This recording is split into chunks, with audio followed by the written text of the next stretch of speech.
কি জন্য? তাদের সন্তান তাদের ঘরে আসার ক্ষমতা তাদের নাই। এরকম না ক্ষমতা কার হাতে? আল্লাহ রাব্বুল আলামিন। এজন্য আল্লাহ রাব্বুল আলামিন সূরা আল-কাহফের মধ্যে বলেন, আল-মাল ওয়াল বানুনা জিনাতুল হায়াতিদ দুনিয়া। আল্লাহ মানুষদেরকে দুইটা সৌন্দর্য দিয়েছেন দুনিয়ার মধ্যে। মানুষের দুনিয়ার দুইটা সৌন্দর্য। কয়টা সৌন্দর্য? দুনিয়ার মধ্যে মানুষের দুইটা সৌন্দর্য। একটা সৌন্দর্য হলো মানুষের সম্পদ, টাকা পয়সা। দ্বিতীয় নাম্বার মানুষের সৌন্দর্য হলো তার সন্তান সন্ততি। তার সন্তান সন্ততি। দেখেন, যার সম্পদ নাই তার তেমন একটা সমাজের মানুষ তেমন একটা মূল্যায়ন করে, সম্মান করে। যার সম্পদ আছে, অর্থ আছে, কিন্তু সন্তান সন্ততি নেই, তারও তেমন একটা সমাজের কি নাই, মূল্যায়ন। যতদিন পর্যন্ত ওই ব্যক্তি বেঁচে থাকে ততদিন পর্যন্ত মানুষ তার নাম করে, তাকে সম্মান করে বা করবে। কিন্তু যেদিন এই ব্যক্তি অন্ধকার কবর চলে যাবে, তখন থেকে তার নাম লওয়ার মতো, তাকে সম্মান করার মতো, তার এই সম্পদ ভোগ করার মতো আর কেউ থাকে না। এই জন্য আল্লাহ রাব্বুল আলামিন বলেন, আল-মাল ওয়াল বানুনা জিনাতুল হায়াতিদ দুনিয়া। মানুষদেরকে আমি সৌন্দর্য দিয়েছি, সম্মানিত করেছি দুটো জিনিসকে বিনিময়। একটা হলো তার সম্পদ, আর একটা হলো কি সন্ততি, সন্তান সন্ততি বিনিময়। তো সুতরাং আল্লাহ রাব্বুল আলামিন সন্তান দেন। কে দেন? আল্লাহ রাব্বুল আলামিন সন্তান দেন। মা বাবার হাতে কোনো ক্ষমতা নাই, শুধুমাত্র দুনিয়াতে আসার মাত্র একটা সিচুয়েশন, একটা অবস্থা তৈরি করে দিয়েছেন আল্লাহ রাব্বুল আলামিন।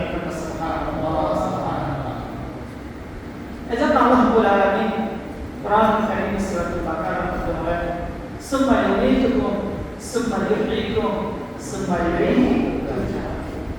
একটা সময় আসছিল আমাদের কোনো পরিচয় ছিল না। মহিউদ্দিন নামে অলিপুরের কোনো সন্তান ছিল না। মা বাবাও জানতো না যে তার ঘরে একটা সন্তান একদিন আসবো যার নাম হবে মহিউদ্দিন। দাদা দাদি জানতো না তার ঘরে একটা নাতি আসবো যার নাম হবে মহিউদ্দিন। হ্যাঁ, এরকম কেউই এই আমাদের পরিচয়, আমাদের নাম, আমরা দুনিয়াতে আসতে পারি, আমরা এই গ্রামে এই মহল্লার একটা সন্তান হতে পারি, এরকম কোনো পরিচয় আমাদের জানতো না, কেউ জানতো না। আমরা ছিলাম মৃত। আমরা কি ছিলাম? কিন্তু আমাদের কোনো অস্তিত্ব ছিল না। আমাদের কোনো অস্তিত্ব ছিল না। মানুষ কোনো অস্তিত্ব আমাদের ছিল না। এমনকি আমরা মানুষ হব, এই বস্তু থেকে আমরা মানুষ হব, এরকম বস্তুর অস্তিত্ব ছিল না। ওরকম একটা প্রতিকূলতা থেকে আল্লাহ রাব্বুল আলামিন আমাদেরকে সৃষ্টি করলেন। সুবহানাল্লাহ। হ্যাঁ, এরপরে আমরা এখন আসছি, দুনিয়াতে আসছি, আমাদেরকে মানুষ সম্মান করে, আমরা সম্মানিত হই। আমরা দুনিয়াতে আসছি, জীবন যাপন করতেছি, আল্লাহ বাঁচিয়ে রাখতেছেন আমাদেরকে। আবার একটা সময় আসবে, নির্ধারিত যে সময় আল্লাহ রাব্বুল আলামিন আমাদেরকে দিয়ে দুনিয়াতে পাঠিয়েছেন, এই সময় যখন ফুরিয়ে যাবে, এই সময় যখন বলির কাটায় পরিপূর্ণ হয়ে যাবে, ওই নির্ধারিত সময়, নির্ধারিত স্থান, নির্ধারিত দিনে আল্লাহ রাব্বুল আলামিন আমাদেরকে মৃত্যু দিবেন। ইজা জা আজালুহুম লা ইস্তাখিরুনা সাআতাও ওয়া লা ইস্তাকদিমুন। আল্লাহ রাব্বুল আলামিন বলেন, তোমাদের মৃত্যুকে আমি এমন পর্যায়ে করেছি, দিন নির্ধারণ করেছি, সময় নির্ধারণ করেছি, স্থান নির্ধারণ করেছি, ওই নির্ধারিত সময়ে, নির্ধারিত স্থানে, নির্ধারিত অবস্থায় তোমার মৃত্যু বরণ করতে হবে।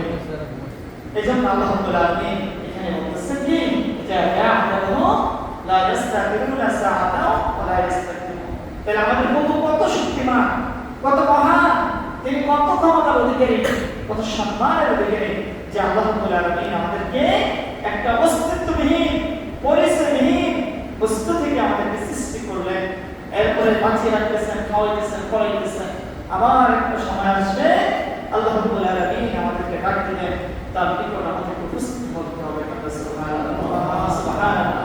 তো সুতরাং যে প্রভু আমাদেরকে জীবন দিলেন, বাঁচিয়ে রাখতেছেন, আজকে কত নিয়ামত আমাদেরকে ভোগ করাইতেছেন, সেই প্রভুর আমরা কি করতে হবে? হক আদায় করতে হবে। এটাকে বলা হয় হকুল্লাহ। এটাকে কি বলা হয়? হকুল্লাহ। এটা আল্লাহর হক। এটা কার হক? এটা আল্লাহর হক। দুনিয়ার মধ্যে মানুষদেরকে একটু যদি উপকার করে তাহলে সারাটা জীবন মানুষ ওই ব্যক্তির কাছে কৃতজ্ঞতার সাথে কথা বলে, নরম ভাষায় কথা বলে। কি জন্য? এই ব্যক্তির দ্বারা আমি উপকার হয়েছে, আমি আমার এই কাজটা উনি করে দিয়েছিল, আমাকে উনি সাহায্য করেছিল। এই দৃষ্টিভঙ্গিতে ওই যে ব্যক্তি সাহায্য নিয়েছিল ওই ব্যক্তি সারাটা জীবন ওই যার কাছ থেকে সাহায্য পেয়েছিল তার কাছে কি কৃতজ্ঞ, তার কাছে কি কৃতজ্ঞ। আপনি দেখেন এখন তো দেখতেছেন আপন বাবা সন্তানের গায়ে গুলি করতেছে, আপনজনের গায়ে গুলি করতেছে। কি জন্য? অস্ত্র ধরতেছে এই জন্যে যে আমি যার কাছ থেকে আমি টাকা পাচ্ছি, বেতন পাচ্ছি, পোশাক পাচ্ছি, বিভিন্ন সুযোগ সুবিধা পাচ্ছি, ওই ব্যক্তি আমাকে আদেশ করেছে, আমি মানতে বাধ্য। আমি কি মানতে বাধ্য? কি জন্য? তিনি আমার বেতন দিচ্ছেন, তিনি আমার চাকরি দিয়েছেন, তিনি আমাকে চাকরিতে রেখেছেন, আমাকে পেনশন দিলেন, আমাকে বাড়ি দিয়েছেন, গাড়ি দিয়েছেন। সুতরাং আমি তার কাছে দায়বদ্ধ, আমি তার কাছে কি দায়বদ্ধ। একটা সে আমাকে বলছে গুলি চালাইতে, এটা কি অন্যায়, কি অপরাধ, কি ভালো, সেটা আমাদের বিষয়। অর্থ উদ্দেশ্য কি? একটাই, আমি তার চাকরি করি, আমি তার বেতন খাই, আমি তার সে আমাকে খাওয়ায় পড়ায়। এই সামান্য একটু সময়ের জন্য, সামান্য একটা টাকার জন্য, একটা গাড়ির জন্য, একটা পদের জন্য যদি মানুষের এত আদেশ শুনতে বাধ্য, এত দামি মানুষ, সম্মানিত মানুষ ওই মানুষের মুখে গুলি চালাইতে বাধ্য হয়, তাহলে যে প্রভু আমাদের অস্তিত্ববিহীন থেকে সৃষ্টি করলেন, আমাদেরকে বাঁচিয়ে রাখতেছেন, এত নিয়ামত খাওয়াচ্ছেন, শরীরের মধ্যে এত দামি নিয়ামত দিয়েছেন, ভোগ করার মতো এত নিয়ামত দিয়েছেন, সেই প্রভুর কাছে আমরা কতটা কৃতজ্ঞ হওয়া দরকার, ওই প্রভুর কতটা কাজ করা দরকার, তার কতটা গোলামি করা দরকার, তার প্রতি আমরা কিভাবে নতশীল হওয়া দরকার। আমরা দেখি আমাদের আশেপাশে অনেক জাতীয় মানুষদেরকে, অনেক ধর্মাবলম্বী মানুষদেরকে আমরা দেখি যখন এমন বিপদে পড়ে যায় যে বিপদ থেকে সে নিজেকে দিয়ে নিজেকে সাহায্য করতে পারেন না, উঠিয়ে নিতে পারেন না, তখন যখন এক ব্যক্তি এসে তাকে সাহায্য করে, অর্থ দিয়ে বিভিন্নভাবে সুপারিশ করে, তখন বলে থাকে যে তুমি ভাই মানুষ নয়, তুমি কি দেবতা, তুমি মানুষ নয়, তুমি দেবতা। কারণ মানুষ এত বড় উপকার করতে পারে না। একটু উপকার করে যদি একটা মানুষকে দেবতা বলা যায়, দেবতা ভাবা যায়, তাহলে যে মহান রব, যে প্রভু আমাদেরকে এত নিয়ামত দিলেন, যে প্রভু আমাদেরকে সৃষ্টি করলেন, সেই প্রভুর প্রতি আমাদের কতটা কৃতজ্ঞ হওয়া দরকার, কতটা কৃতজ্ঞ হওয়া দরকার, ওই প্রভু দরবারে কিভাবে সিজদায় অবনত হওয়া দরকার। কিন্তু আমরা সেটি ভুলে যাচ্ছি, সেটি বলে আমরা অনেক দূরে সরে যাচ্ছি। কিন্তু না, এটা বলে চলবে না, এটা বলে চলবে না। কারণ মহান প্রভুকে যিনি বলে যায়, প্রভু একটা সময় তাকে সময় দেয়, কিন্তু যখন ওই সময় অতিবাহিত হয়ে যায়, বান্দা ফিরে না আসে, তখন আল্লাহ রাব্বুল আলামিন ওই বান্দাকে ভুলে যেতে বাধ্য হয়। এজন্য আমরা প্রভুকে যদি না বলি, রবকে না বলি, রব আমাদেরকে ভুলবেন না, রব আমাদেরকে কি ভুলবেন না। আর প্রভুর দয়া পেতে হলে, ভালোবাসা পেতে হলে আরেকটা জিনিস আছে, সেটা হলো আল্লাহ রাব্বুল আলামিনের আদেশ, মানুষদেরকে ভালোবাসতে হবে। কাকে ভালোবাসতে হবে? মানুষদেরকে ভালোবাসতে হবে। আপনি যখন একজন মানুষকে ভালোবাসবেন, আপনি দেশবাসীকে ভালোবাসবেন, আপনার সমাজবাসীকে ভালোবাসবেন, আপনার বাড়ির প্রতিবেশীকে ভালোবাসবেন, ততক্ষণ আল্লাহ রাব্বুল আলামিন আপনাকে ভালোবাসবেন। আল্লাহ তখন আপনাকে ভালোবাসবেন, আপনার প্রতি দয়া করবেন, ইহসান করবেন, যখন আপনি আরেকজন মানুষের প্রতি ভালোবাসবেন, দয়া করবেন, তাহলে আল্লাহ রাব্বুল আলামিন আপনার প্রতি দয়া করবেন। আপনি যদি মানুষের প্রতি জুলুম করেন, অত্যাচার করেন, নিপীড়ন করেন, শাস্তি দেন, গুলি চালান, বিভিন্নভাবে আদেশ দিয়ে মানুষদেরকে হয়রানি করেন, কষ্ট দেন, মনে রাখতে হবে আল্লাহ রাব্বুল আলামিন কঠিন আযাব রেখেছে কঠিন শাস্তি রেখেছে আপনার জন্য। অপেক্ষা করুন, নির্ধারিত সময়ে আপনাকে এই শাস্তি ভোগ করতে হবে।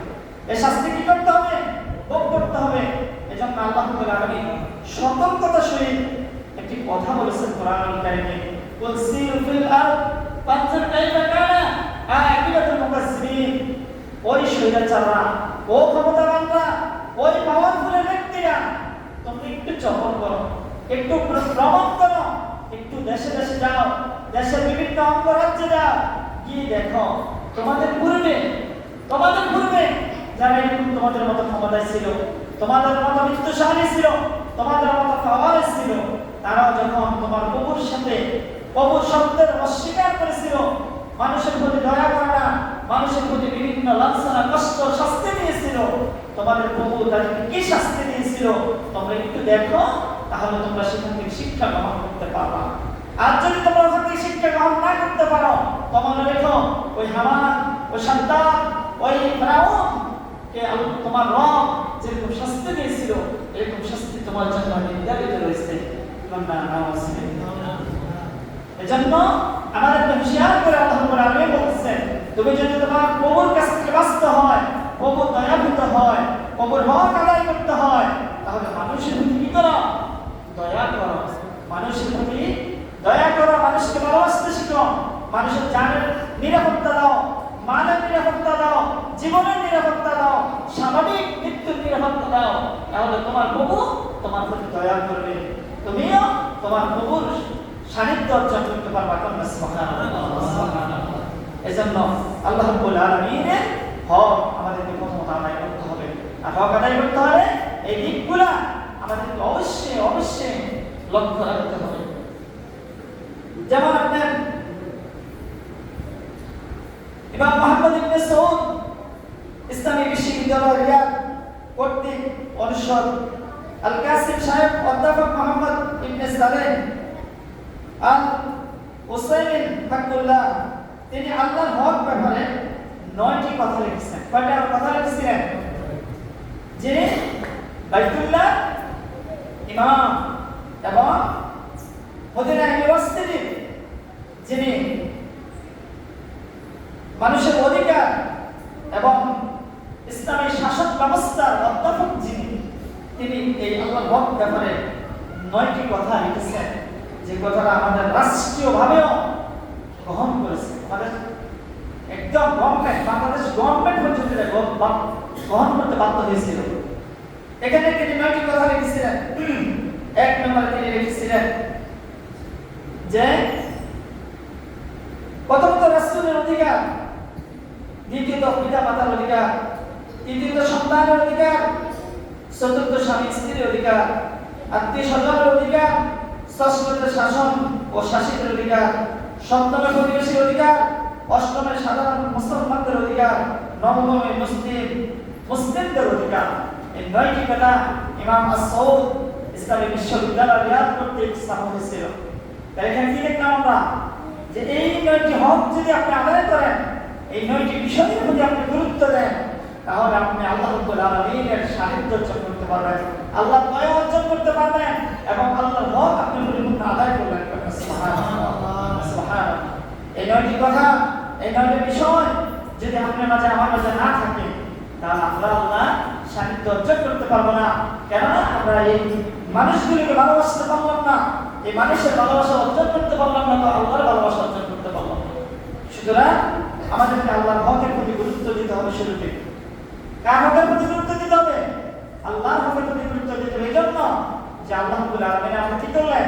সৃষ্টি করলেন, তিনি আমাদেরকে বাঁচিয়ে রাখতেছেন, বিভিন্ন নিয়ামত দিয়েছেন, বিভিন্ন ভাবে আল্লাহ রাব্বুল আলামিনের সৃষ্টির উপরে, তার রিজিকের উপরে, তার দয়ার উপরে আমরা বেঁচে আছি, বেঁচে থাকবো মৃত্যু পর্যন্ত। আল্লাহর দয়া ব্যতীত আমরা বাঁচার কোনো সুযোগ নেই। আপনি দেখেন এই সাধারণ আমাদের বডিতে, আমাদের এই হিউম্যান বডির মধ্যে আল্লাহ রাব্বুল আলামিন যে নিয়ামতগুলো দিয়েছেন, আমার মনে হয় না একজন ব্যক্তি বর্তমান সময়ের দাম অনুসারে, রেট মূল্য অনুসারে এর মূল্য দিয়ে তার বডিতে ফিট করার সুযোগ নেই, ফিট করার সুযোগ নেই। আপনার একটা কিডনি তো আপনি লাগাইতে পারতেন না, একটা হাড়ের সার্জারি তো আপনি করতে পারবেন না, একটা বাল্ব তো আপনি লাগাইতে পারতেন না। আপনার বডিতে কত বড় বড় নিয়ামত আল্লাহ রাব্বুল আলামিন দিয়েছেন। আপনার আমার আত্মীয় স্বজনের সত্য গোষ্ঠীর সব অর্থ যদি ব্যয় করা হয়, তারপর তো এই বডির নিয়ামত আমরা কিনা কোনো সুযোগ আমাদের নাই। তাই যে প্রভু বিনা দরখাস্তে, বিনা সুপারিশে, বিনা অর্থের বিনিময়ে আমাদেরকে নিয়ামত গুলো দিয়েছেন, সেই প্রভুর নিয়ামত আমরা কিভাবে অস্বীকার করবো? সুবহানাল্লাহ। সে প্রভুর হক আমাদেরকে আদায় করতে হবে, সে আল্লাহ রাব্বুল আলামিনের হক আমাদেরকে আদায় করতে হবে। যদি আমরা আদায় না করি আমরা পাকড়াও হয়ে যাব, আমাদেরকে শাস্তি ভোগ করতে হবে, বিভিন্ন আযাব আমাদেরকে ভোগ করবে। আমরা যদি বিগত সময়ের দিকে তাকাই, কত মানুষ পৃথিবীর চলে গেল সেই 19-20-21 প্রথম অধ্যায়ের মধ্যে, এই 2-2.5 বছরের মধ্যে কত লক্ষ লক্ষ মানুষ পৃথিবীর মধ্য থেকে বিদায় নিয়ে চলে গেল। যার সবচেয়ে বড় কষ্ট পাইছে সে যে জিনিসটা তার সবচেয়ে বড় অভাব ছিল, সেই জিনিসটা হলো অক্সিজেন। সেটা কি? অক্সিজেন। অক্সিজেনের অভাবে, ভালো একটা অক্সিজেনের অভাবে, একটা ভেন্টিলেটরের অভাবে গোটা দুনিয়া লক্ষ লক্ষ মানুষ 2 বছরের মধ্যে চলে গেল। কিন্তু এই আমরা সেই অক্সিজেনটা প্রতি মুহূর্তে দিচ্ছি, যেটা বিনিময়ে আমরা বেঁচে আছি। আপনি যদি 3 দিন না খেয়ে থাকেন, 1 সপ্তাহ না খেয়ে থাকেন, 21 দিন না খেয়ে থাকেন, হতে পারে আপনি মরবেন না, আপনি বেঁচে থাকতে পারবেন, হয়তো দুর্বলতা হতে পারে। কিন্তু আপনি যদি না এবং কর্মধার বন্ধ করে মাত্র কয়েক সেকেন্ড থাকেন, সাথে সাথে আপনি মৃত্যুবরণ করবেন। তাহলে এই যে দামি এত মূল্যবান অক্সিজেন আল্লাহ রাব্বুল আলামিন দিয়ে আপনাকে সুস্থ রাখতেছে, বাঁচিয়ে রাখতেছে, সেই মহান প্রভুর কৃতজ্ঞতা কিভাবে আমরা প্রকাশ করব? আপনি যখন অক্সিজেন নেন, সাথে সাথে আপনার ব্লাড সার্কুলেশন হয়ে যায়, আপনার বডিটা সুস্থ হয়ে যায়, আপনার শরীরে শক্তি আসে, আপনি কাজ করতে পারেন, ডিউটি করতে পারেন, লাইব্রেরি করতে পারেন। আল্লাহ রাব্বুল আলামিন এই নিয়ামতগুলো আপনাকে আমাকে দিয়েছেন। সুতরাং এই নিয়ামতের বিনিময়ে আমাদেরকে যেটা করতে হবে সেটা হলো মনিবের গোলামি করতে হবে, 5 ওয়াক্ত নামাজ আমাদেরকে আদায় করতে হবে। অনেক সময় এখানে যখন বসি, মুসল্লির দিকে তাকাই, মনটা খুব কাঁদে, কষ্ট পায়। আরে এই মহল্লাতে একজন যুবক নাই, এই ফজরের নামাজে 5-7 10 যা হইল সবাই মুরব্বি, 20 বছর 25 বছর 30 বছর 18 বছরের কি একটা যুবকের মহল্লাত নাই?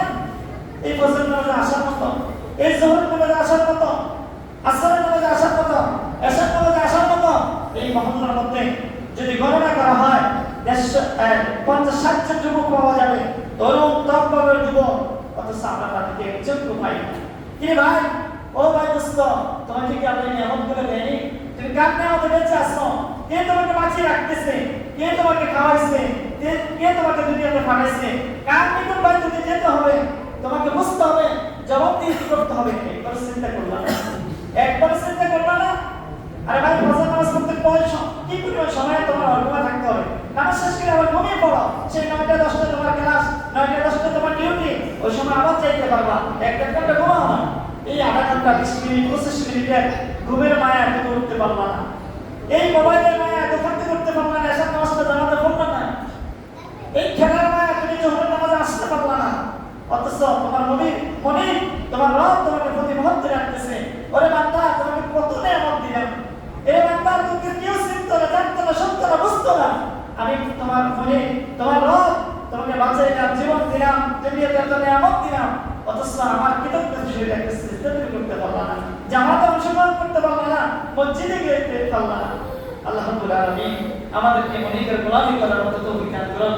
মনিবের প্রতি সিজদা অবনত হয়ে মনিবের দয়া আমরা অর্জন করার মতো তৌফিক দান করুন। এই মনিবের গোলামির কারণে বিশ্বনবীর ভালোবাসা অর্জন করার মতো তৌফিক দান করুন। দুনিয়ার মধ্যে থাকে জান্নাতের চাবি অর্জন করার মতো তৌফিক দান করুন। আমিন। ওয়া আখিরু দাওয়ানা আলহামদুলিল্লাহি রাব্বিল আলামিন। জিনাফর রাসূল সাল্লাল্লাহু